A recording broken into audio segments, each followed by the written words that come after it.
ஓம் மகாபாரதம் பகுதி 2 விநாயகர் துதி. வாக்குண்டாம் நல்ல மனமுண்டாம் மாமலராள் நோக்குண்டாம் மேனி நொடங்காது பூக்கொண்டு துப்பார் திருமேனி தும்பிக்கையான் பாதம் தப்பாமல் சார்வார் தமக்கு. முந்தைய பதிவின் சுருக்கம். வியாசர் தன் மனதில் உருவாக்கிய கதையை விநாயகரை கொண்டு எழுதினார். தான் எழுதிய கதையை தனது மகனான சுகருக்கும் தனது சீடர்களுக்கும் போதித்தார். ஜனமேஜய ராஜாவின் யாகத்தில் வியாசரின் உத்தரவுப்படி வைசம்பாயனர் மகாபாரத கதையையும் உபகதையையும் சொன்னார். அந்த இடத்தில் கதையை கேட்ட பௌராணிகரான சூதர் நைமிசாரண்யத்தில் சவுனக ரிஷியின் தலைமையில் ரிஷிகளையெல்லாம் சபையாக கூட்டி அவர்களுக்கு சொன்னார். சந்தனு மகாராஜா கங்கை கரையில் உலாவிய போது அழகான பெண் ஒருத்தியை கண்டார். அவள் அழகில் மயங்கினார். அவளிடம் தன்னை திருமணம் செய்து கொள்ளும்படி கேட்டார். அந்த பெண் தான் எது செய்தாலும் எந்த கேள்வியும் கேட்கக்கூடாது என்ற நிபந்தனை ஒன்றை விதித்தாள். அவள் அழகில் மயங்கி மோகமுற்ற சந்தனு அவளுக்கு அவ்வாறே வாக்களித்தான். அந்த பெண்ணை திருமணம் செய்து கொண்ட சந்தனு மகிழ்ச்சியாக இல்லற வாழ்க்கையை நடத்தினான். அவ்வாறு இல்லற வாழ்க்கை நடத்தும்போது அவர்களுக்கு குழந்தைகள் பிறந்தது. ஒவ்வொரு குழந்தை பிறந்தவுடன் அந்த பெண் அந்த குழந்தையை எடுத்து கொண்டு போய் கங்கையின் பிரவாகத்தில் போட்டு கொன்று விடுவாள். இவ்வாறாக 7 குழந்தைகளையும் அவள் பெற்று கங்கையின் பிரவாகத்தில் போட்டு கொன்றுவிட்டாள். தான் ஏதாவது அவளிடம் கேள்வி கேட்டால் தன்னை விட்டு விலகி சென்றுடுவாள் என்று சந்தனு மகாராஜாவும் எந்த கேள்வியும் கேட்காமல் இருந்தான். 8வதாக ஒரு குழந்தையும் பிறந்தது. இப்போது சந்தனுவால் பொறுத்து கொள்ள முடியவில்லை. அந்த குழந்தையும் அந்த பெண் கங்கையில் போட எத்தனித்த போது அவளை தடுத்து நிறுத்தினான். ஏன் இவ்வாறு செய்கிறாய்? உனக்கு ஈவு இரக்கமே இல்லையா என்று கேட்டான். அந்த பெண் சொன்னாள், நான் எது செய்தாலும் கேள்வி கேட்க மாட்டேன் என்ற நிபந்தனையை நீங்கள் மீறிவிட்டபடியால் உங்களை விட்டு நான் விலகிச் செல்கிறேன். விலகிச் செல்லும் முன்பு நான் யார் என்பதை உங்களுக்கு சொல்லிவிட்டு செல்கிறேன் என்று தனது முன்கதையை சொன்னாள். நான் தான் கங்காதேவி. வசிஷ்டர் இட்ட சாபத்தால் அஷ்டவசுக்கள் பூமியில் பிறக்க வேண்டி இருந்தது. அஷ்டவசுக்கள் பூமியில் பிறப்பதற்கு என்னை தாயாக இருக்கும்படி வேண்டினார்கள். அவர்களின் வேண்டுகோளை ஏற்று நான் உனக்கு மனைவியானேன். அஷ்டவசுக்களில் 7 பேர் தாங்கள் பிறந்ததும் கங்கையில் தங்களை போட்டுவிடும்படி கேட்டுக்கொண்டார்கள். அதன்படியே செய்தேன். 8வதாக இருக்கும் இந்த குழந்தையை நான் சிறிது காலம் வளர்த்துவிட்டு உரிய காலம் வரும்போது தங்களிடம் சேர்ப்பேன் என்று சொல்லி கங்கையும் அந்த குழந்தையும் மறைந்து போயினர். அஷ்டவசுக்கள் பூமிக்கு வரும்போது வசிஷ்டரின் ஆசிரமத்தில் இருந்த நந்தினி என்கிற பசுவை பார்த்தார்கள். அதில் பிரபாசன் என்பவருடைய வசுவின் மனைவி தனக்கு அந்த பசு வேண்டுமென்று தன் கணவனிடம் கூற அவன் அது வேண்டாம் என மறுத்துவிட்டான். மனைவியின் பிடிவாதத்தால் அந்த பசுவை வசிஷ்டரின் ஆசிரமத்திலிருந்து தன்னுடன் வந்த மற்ற 7 வசுக்களின் உதவியுடன் கவர்ந்து சென்று விட்டான். இதனால் கோபித்து கொண்ட வசிஷ்டர் வசுக்கள் பூமியில் உள்ள பொருள் மீது ஆசைப்பட்டதால் பூமியில் பிறவி எடுத்து அவர்கள் வாழ்நாளை கழிக்க வேண்டுமென்று சாபமிட்டார். வசிஷ்டரிட்ட சாபத்தை கேள்வியுற்ற வசுக்கள் வசிஷ்டரிடம் வந்து மன்னிப்பு கோரினர். வசிஷ்டர் மனமிறங்கி, ஒருவன்தான் தவறு செய்தான், மற்ற 7 பேரும் அவர்களுக்கு துணை சென்றதால் நீங்கள் பிறந்த உடனேயே விடுதலை அடைந்து விடுவீர்கள். பிரபாசன் மட்டும் நீண்ட காலம் இப்பூவுலகில் புகழ்பெற்று வசிப்பான் என்று கூறி சாப நிவர்த்தி அளித்தார். அப்படி சாபம் பெற்ற வசுக்கள்தான் கங்காதேவியின் உதவியை நாடினார்கள். கங்காதேவி தன்னை விட்டு சென்றதும் சந்தனு மகாராஜா மீண்டும் தனது நாட்டை நேர்மையுடன் அரசாட்சி செய்து வந்து கொண்டிருந்தான்.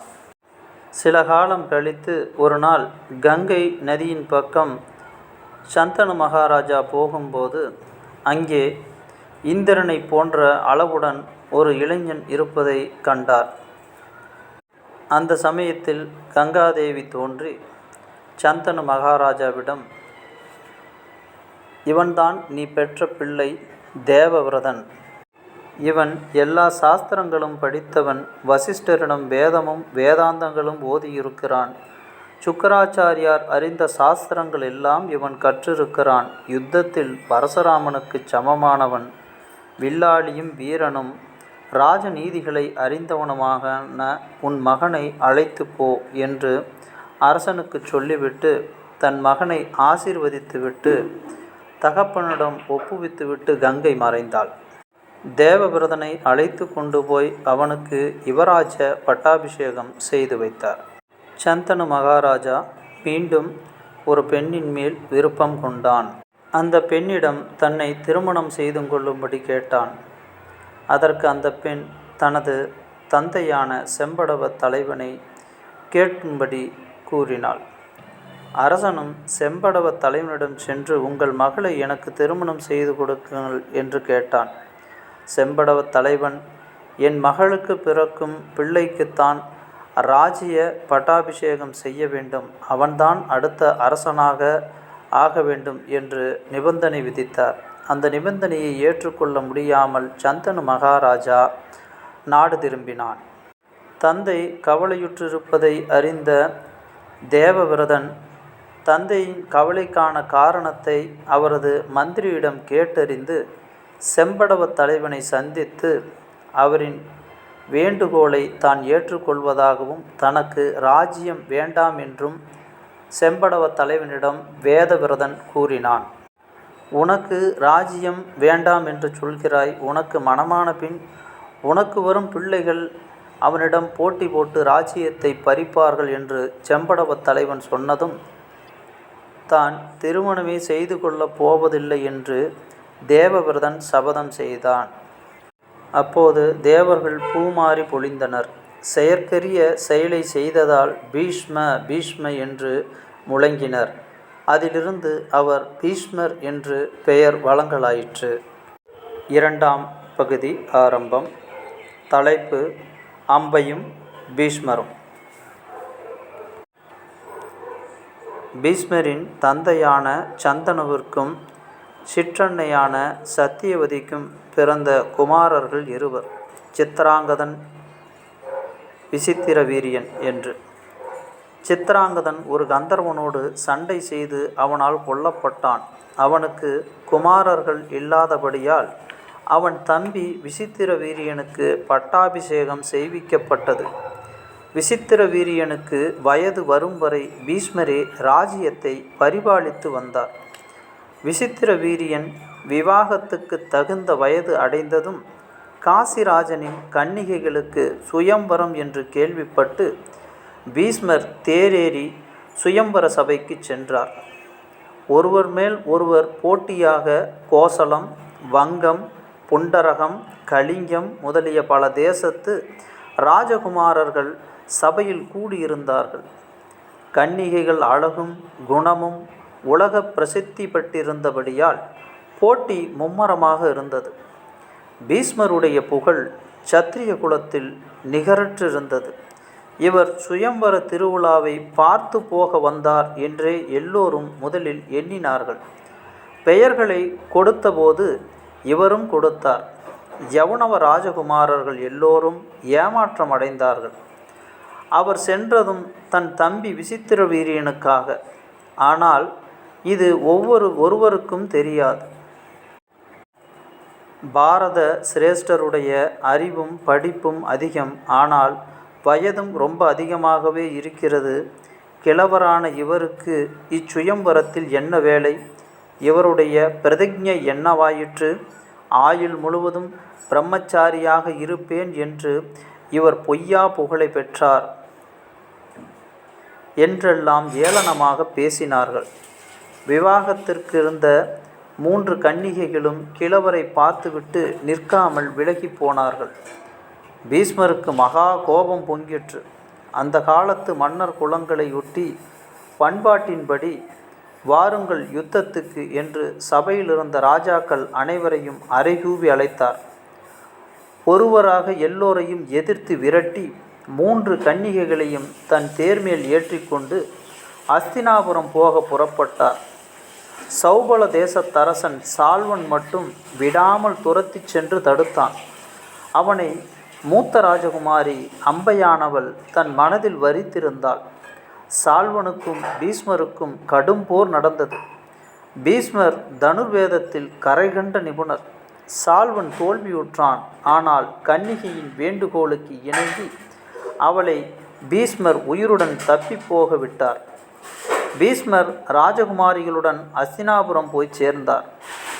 விசித்திர வீரியனுக்கு 3 பெண்களையும் விவாகம் செய்ய ஏற்பாடுகள் நடந்தன. கல்யாண பந்தலில் எல்லோரும் கூடியிருக்கும் சமயத்தில் அம்பை பீஷ்மரை நோக்கி நகைத்தவாறு, கங்கை புத்திரரே, தர்மம் அறிந்தவரே, நான் சௌபல தேசத்து ராஜாவான சால்வனை என் மனதில் புருஷனாக கொண்டு விட்டேன். நீர் பலாத்காரமாக என்னை கொண்டு வந்தீர். சாஸ்திரம் உணர்ந்த நீர் எவ்வண்ணம் செய்ய வேண்டுமோ அவ்வாறு செய்யலாம் என்றார்.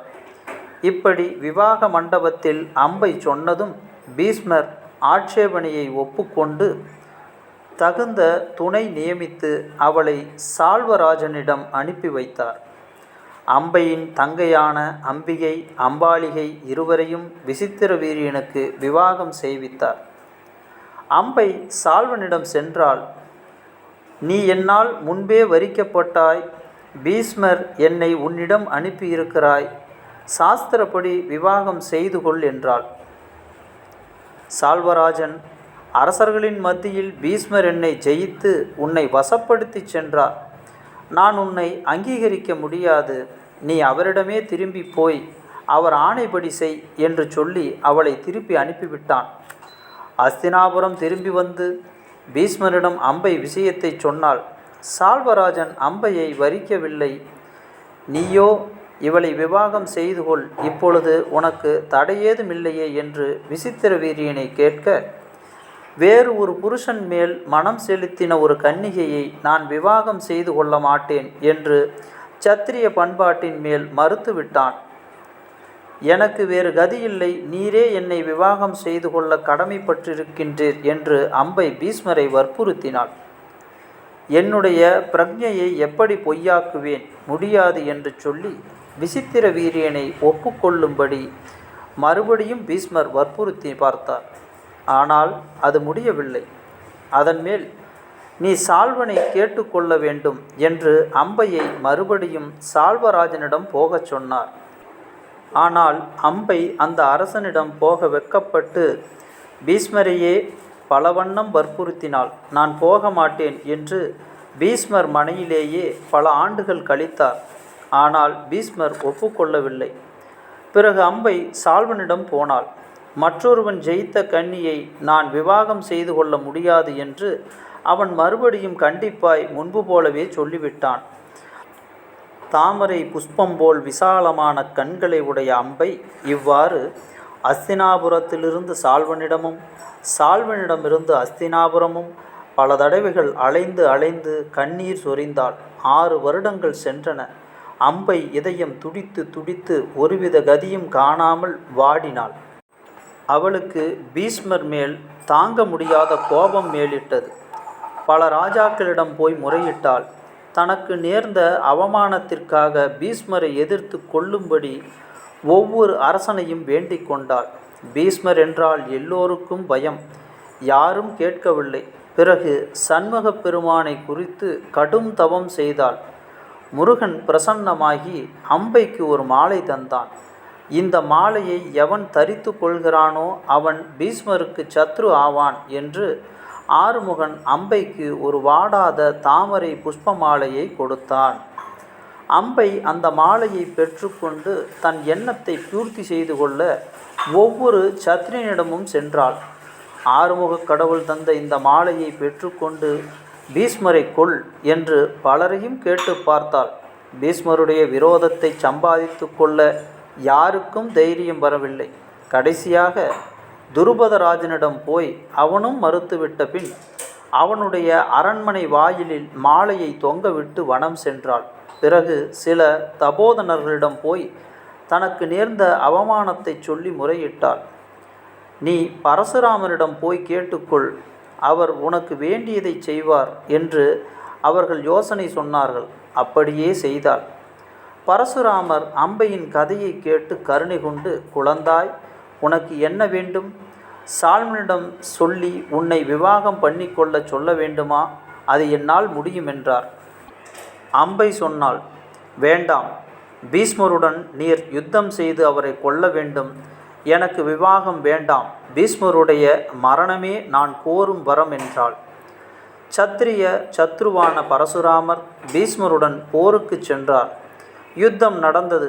பீஷ்மரும் பரசுராமரும் சமமான வீரர்கள், சமமான ஜீஜேந்திரியர்கள். யுத்தம் பல நாட்கள் நடந்தது.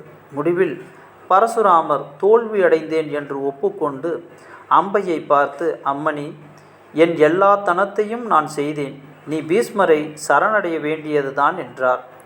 அம்பைக்கு கோபமும் துயரமும் தாங்க முடியவில்லை. இமயமலைக்கு சென்று பரமேஸ்வரனை குறித்து கடும் தவம் புரிந்தாள். பரமசிவன் அவளுக்கு பிரசன்னமாகி, நீ இன்னொரு பிறப்பு அடைவாய், உன்னால் பீஷ்மர் மரணமடைவார் என்று வரம் தந்தார். கால தாமதமின்றி உடனே மறுபிறப்பு அடைந்து தன் எண்ணம் நிறைவேற வேண்டும் என்பது அம்பையின் ஆசை. சிதையை அடுக்கி அதற்கு நெருப்பு மூட்டி தீயுடன் தீ கலப்பது போல் கோபத்தினால் ஜொலித்த அம்பை அதில் குதித்து மாண்டாள். பரமசிவனாரின் வரத்தின்படி அம்பை துருபதராஜனுக்கு மகளாக பிறந்தாள். பிறந்த சில ஆண்டுகளுக்கு பின் அரண்மனை வாயிலில் யாரும் தீண்டுவதற்கு பயந்து இன்னும் தொங்கிக் கொண்டிருந்த புஷ்பமாலையை பார்த்து அதை கழுத்தில் தானே போட்டு கொண்டாள்.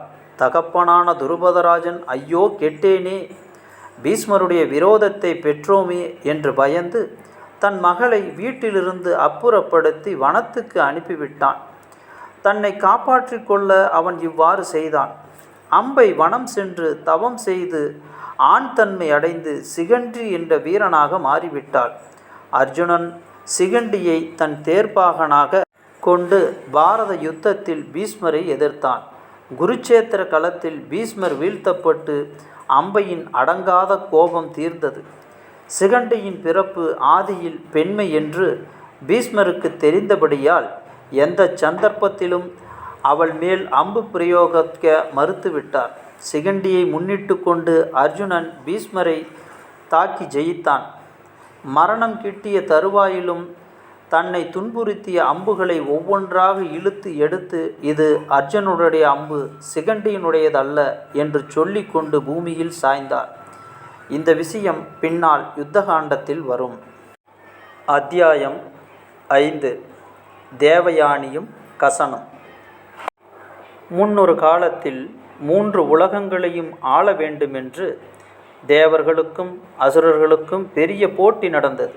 தேவர்களுக்கு புரோகிதர் பிரகஸ்பதி, அசுரர்களுக்கு புரோகிதர் அறிவுக்கடலான சுக்கராச்சாரியார்.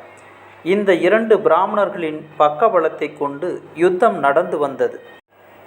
யுத்தத்தில் வீழ்த்தப்பட்ட அசுரர்களெல்லாம் சுக்கராச்சாரியார் தம் சஞ்சீவினி வித்தையை கொண்டு மறுபடியும் பிழைப்பித்து வந்தார். இறந்த அசுரர்கள் திரும்பவும் எழுந்து வந்து தேவர்களுடன் போர் செய்வார்கள். இந்த வைத்திய ஏற்பாடு தேவர்கள் கட்சியில் இல்லை. சுக்கராச்சாரியார் பிரயோகித்த சஞ்சீவி வைத்தியம் பிரகஸ்பதிக்கு தெரியாது. இது தேவர்களுக்கு பெரும் துயரத்தை உண்டாக்கியது. தேவர்கள் ஒன்று கூடி பிரகஸ்பதியின் குமாரனான கசன் என்பவனிடம் சென்று, நீ எங்களுக்கு ஒரு உபகாரம் செய்ய வேண்டும். நீ இளம் பிராயமுள்ளவனாகவும் கண்ணை கவரும்படியான அழகு பெற்றவனாகவும் இருக்கிறாய். நீ சுக்கராச்சாரியரிடம் பிரம்மச்சரியாக சேர்ந்து அவருக்கு பணிவிடை செய்து அவருடைய நம்பிக்கையையும் அவர் மகளின் அன்பையும் பெற்று அவருடைய சஞ்சீவினி வித்தையை எப்படியாவது கற்றுக்கொண்டு வர வேண்டும் என்று வேண்டிக் கொண்டார்கள். கசன் இதற்கு ஒப்புக்கொண்டு சுக்கராச்சாரியாரிடம் போனான். அசுர ராஜாவான விருஷபர்வனுடைய நகரத்தில் சுக்கராச்சாரியார் வசித்து வந்தார். அவருடைய வீட்டுக்கு போய் கசன் அவரை வணங்கி அங்கிருந்த